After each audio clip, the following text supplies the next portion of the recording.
More of the T-Bird. I made all this stuff here, patching it up. You can see I gotta file it down. Repatched all that under there. Made these patches for here. All get ground smooth. Rust killed the area. So I've got this piece right here.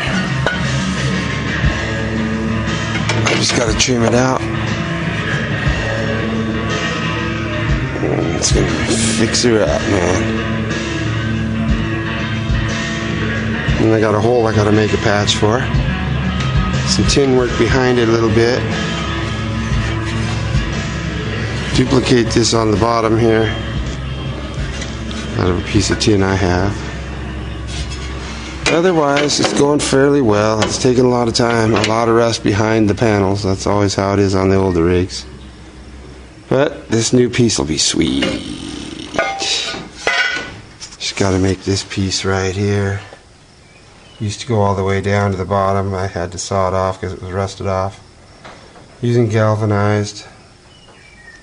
Then I'll spray it all paint. I sprayed rust killer on it, then I'll paint it all.